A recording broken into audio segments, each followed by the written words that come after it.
کے بعد ڈوگروں کا قبضہ ہو گیا، جس کے خلاف راجہ گوہر امان کی قیادت میں لوگ اٹھ کھڑے ہوئے اور 1852 عیسوی میں گلگت میں سلطنت پھر راجہ گوہر امان نے سنبھال لی۔ 1860 میں یہاں دوبارہ ڈوگرا حکومت قائم ہوئی۔ 1876 میں گلگت میں انگریزوں نے پولیٹیکل ایجنسی قائم کر لی اور 1936 میں انگریزوں نے گلگت کو مہاراجہ کشمیر سے 60 سالہ لیز پر حاصل کر لی۔ اسی طرح گلگت بھی کچھ عرصے کے لیے مہاراجہ کشمیر کے زیر تسلط رہا۔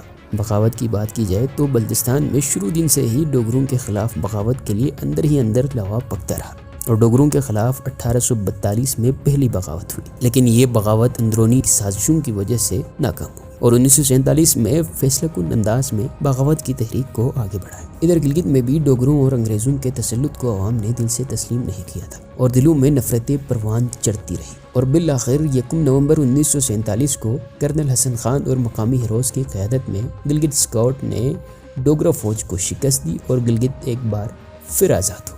اس طرح 1 نومبر 1947 کو گلگت ایک بار پھر بیرونی تسلط سے آزاد ہوا، جبکہ بلتستان 14 اگست 1948 کو بیرونی تسلط سے آزاد ہوا اور یہاں پاکستان کا سبز ہلالی پرچم لہرایا گیا۔ گلگت کا الحاق پاکستان کے ساتھ 16 نومبر 1947 کو عملی طور پر عمل میں آیا، جب گلگت کی عبوری حکومت کے پاکستان سے الحاق کے حق میں کیے گئے فیصلے کی روشنی میں حکومت پاکستان سے علاقے کا انتظام سنبھالنے کی درخواست کے جواب میں پاکستان کے پہلے پولیٹیکل ایجنٹ سردار محمد عالم خان نے گلگت آ کر حکومت کا انتظام سنبھالا اور یوں اس علاقے کو ایڈمنسٹریٹر کے ذریعے چلایا جانے لگا۔ گویا براہ راست الحاق نہیں ہوا بلکہ ایک عبوری نظام کے تحت اس کو کنٹرول کیا گیا، جبکہ بلتستان میں کامیاب جنگ آزادی کے بعد 14 اگست 1948 کو ڈوگرا تسلط ختم کر کے علاقے کو پاکستان کے زیر انتظام کرایا گیا۔ چونکہ اس وقت گلگت بلتستان کو بھی ریاست جموں و کشمیر کا حصہ تصور کیا گیا، اس لیے پاکستان نے اس علاقے کو مکمل طور پر اپنے ساتھ ضم کرنے کی بجائے ایک عبوری انتظامی سیٹ اپ کے تحت رکھا۔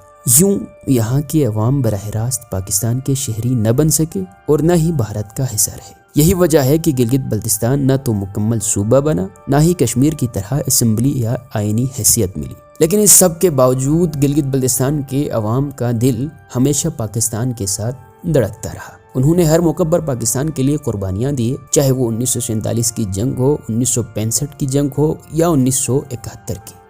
آج سوال یہ ہے کہ جب الحاق ہم نے اپنی مرضی اور قربانیوں سے کیا تو ہمیں مکمل شناخت کیوں نہیں دی گئی؟ کیا ہماری آزادی صرف حکمران بدلنے کے لیے تھی یا عوامی اختیار کے لیے؟ گلگت بلتستان کے عوام وہی ہیرے ہے جنہیں شناخت، حقوق اور عزت دینا نہ صرف پاکستان کی ذمہ داری ہے بلکہ یہاں کے شہداء کی قربانی